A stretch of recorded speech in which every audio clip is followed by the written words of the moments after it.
Cabrimo, est-ce qu'il peut mourir encore? Non. On est assis par terre. Est-ce qu'on peut tomber encore? Non. On est déjà né. Né. Ils ont dit on ne vaut rien. Mais on a remporté la coupe. On a remporté notre CAN. Comme on dit ici en Côte d'Ivoire, c'est notre CAN. On gagne comme on veut, on marque quand on veut, on soulève la coupe quand on veut, on fait tout ce qu'on veut. Les gars, c'est juste extraordinaire, légendaire ce qui est en train de se passer actuellement en Côte d'Ivoire. Depuis hier, c'est la fête. Je ne sais même pas où me mettre. Je pense que je n'ai jamais autant vibré pendant ces 10 dernières années. Il n'y a que le sport pour nous faire vibrer, chanter, danser, comme je suis en train de le faire en ce moment. C'est juste extraordinaire. Merci aux éléphants de Côte d'Ivoire. Merci à toute la Côte d'Ivoire. Merci à une personne spéciale dont on va parler aussi dans cette vidéo. Je pense que cette réussite, cette victoire n'aurait pas été possible sans cette personne. Franchement, c'est extraordinaire. Vous imaginez, personne ne nous voyait à ce niveau. Personne ne nous voyait. C'est dit dans les pronostics, je pense qu'on était même quelques Ivoiriens à croire en la victoire. Mais personne ne nous voyait. Quand on a vu le niveau qu'on avait pendant les matchs de poule, mais personne ne se disait que la Côte d'Ivoire allait arriver à ce niveau-là. Eh bien, c'est là où personne ne t'attend. C'est là que tu brilles. Quand les gens vont dire tu ne vaux rien, tu ne peux pas faire, toi tu n'es rien, c'est là où tu dois briller. Et les Ivoiriens nous ont montré ça. Il a fallu de l'humilité pour pouvoir réussir. Et ça, c'est une leçon de vie que cette CAN-là nous enseigne. Il y a tellement de leçons, mais aujourd'hui, on ne donne pas conseil. Aujourd'hui, on célèbre juste la victoire. Je veux vraiment mettre en lumière cette personne qui, pour moi, a été un point central dans cette victoire. Et vous imaginez, la Côte d'Ivoire qui gagne une CAN qu'elle-même organise, c'est rare. Je pense que dans l'histoire de la Coupe d'Afrique des Nations, c'est arrivé juste 8 fois. La dernière fois où c'est arrivé, c'était en 2006 en Égypte, où l'Égypte organise la CAN sur son territoire et gagne. Et nous, 18 ans plus tard, on refait l'exploit. Parce que c'est compliqué parfois de gagner une CAN qu'on organise à cause de la pression du peuple, à cause de plusieurs choses. Mais les éléphants ont pu dépasser cette pression. On commence cette CAN avec la Guinée-Bissau. Guinée-Bissau 2-0, on se dit bah, c'est plutôt pas mal, on prend confiance. On rencontre le Nigeria ensuite dans les matchs de poule. Le Nigeria nous met 1-0, on se dit bon, 1-0 c'est pas grave, ça passe. Et puis arrive le jour fatidique. Je pense que c'était le jour du tournant. Il fallait qu'on soit humilié à ce niveau-là pour pouvoir gagner aujourd'hui. On rencontre la Guinée équatoriale. Guinée équatoriale qui nous gagne 4-0. Ah là là, après ça, je me suis dit, je ne supporte plus les éléphants. Tous les Ivoiriens étaient découragés, déçus. On a hué les joueurs. Moi, j'étais au stade à chaque match de la Côte d'Ivoire. J'étais au stade, je voyais, on a hué les joueurs, on leur a lancé des œufs, on les a insultés, on a fait tout ce qu'on pouvait faire parce qu'on voulait juste faire sortir notre rage. C'était une honte. Franchement, c'était une honte. Mais il fallait cette honte-là pour nous relever. Et puis, tel le Messie en quelque sorte, vient le Maroc. Le Maroc vient et le Maroc nous permet finalement d'être qualifiés. Le dernier des troisièmes, où tout semblait perdu. Une lueur d'espoir est venue grâce au Maroc. Merci à tous les Marocains. J'ai fait 5 ans au Maroc. C'était bien finalement. Voilà, je suis content. Vraiment, c'est une grande amitié qui se lie entre les Marocains et les Ivoiriens. Et c'est juste extraordinaire. On est qualifiés. On doit rencontrer le Sénégal. Les Ivoiriens nous ont fait voyager dans toute la Côte d'Ivoire. On part à Yamoussoukro. Faut me voir, moi qui avais dit après le match contre la Guinée équatoriale que je ne supporte plus les Ivoiriens, en train de partir au Sénégal pour rencontrer, pour jouer contre le champion. On partait vraiment sans espoir. Pour certaines personnes, on se disait non, c'était gâté, le Sénégal allait nous gagner. Et les Sénégalais avaient confiance. Oh, faut pas trop avoir confiance. C'est ça avec les Ivoiriens, faut pas trop avoir confiance. Nous, on est partis, on se disait, bon, on était Cabrimo de toutes les façons. Est-ce qu'on pouvait mourir encore plus? Un ressuscité, de quoi il va avoir peur? Il n'a peur de rien. On a joué le match, gagné le Sénégal. On a fait sortir le champion en titre de la précédente édition. On gagne le Sénégal. On reprend confiance en nous. On reprend confiance en nos potentiels. En notre potentiel, on rencontre le Mali. Le match contre le Mali à Bouaké était juste épique. Pour moi, c'était l'un des meilleurs matchs de cette CAN. Le but de Néné qui était juste bon. Et en plus de ça, l'égalisation.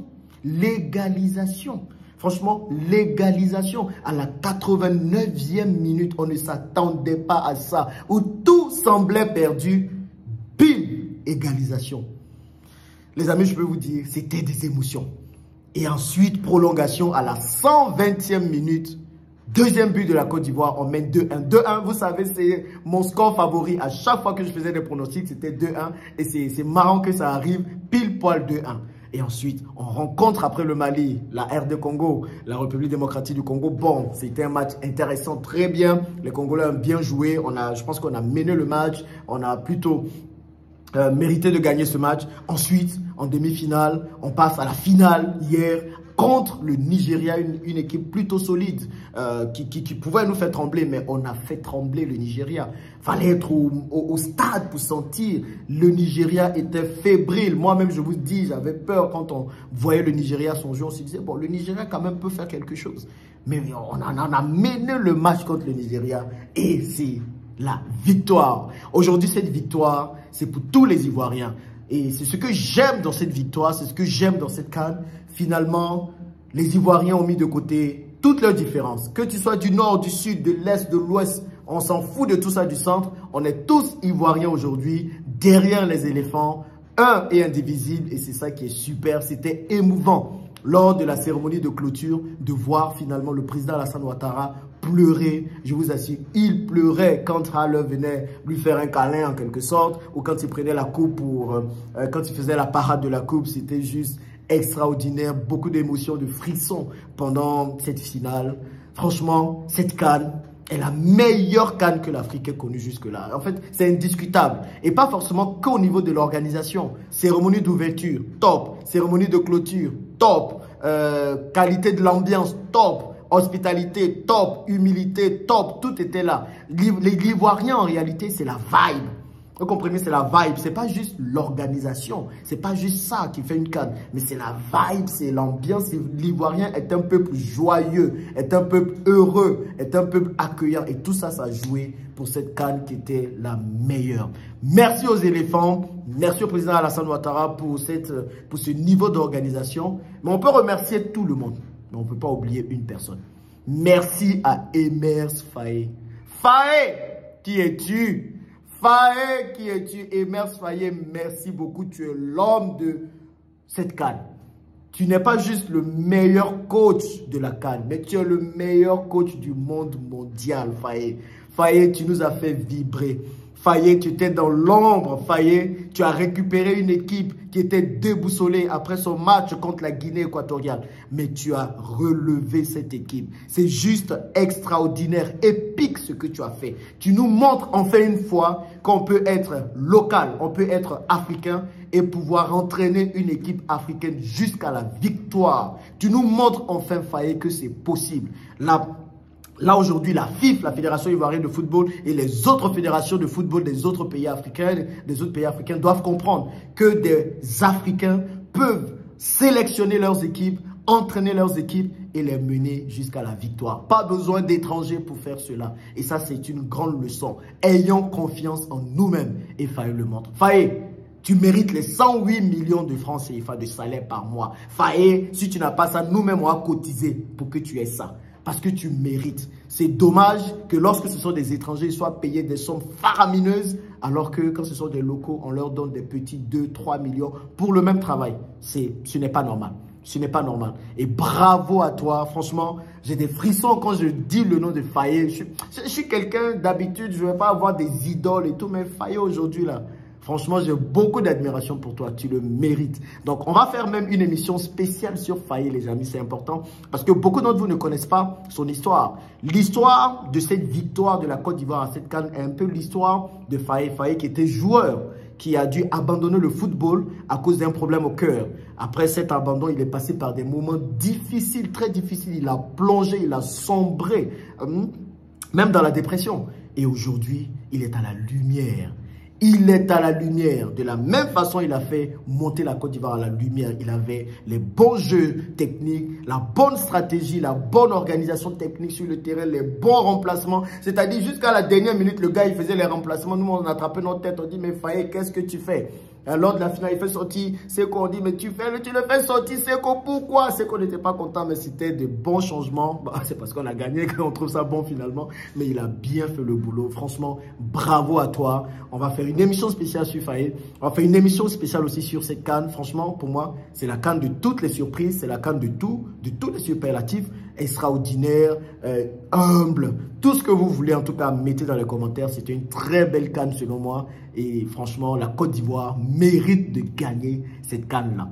Qu'est-ce que vous avez pensé de cette CAN? Qui est l'homme de la situation pour vous? On parlera aussi de tous les business que vous pouvez tirer finalement de cette CAN parce que ça continuera. Hein. Même si la CAN est finie, la Côte d'Ivoire aujourd'hui est exposée au monde et c'est maintenant qu'il faut investir en Côte d'Ivoire. Donc à tous les Ivoiriens qui sont à l'étranger, c'est le moment de rentrer au pays.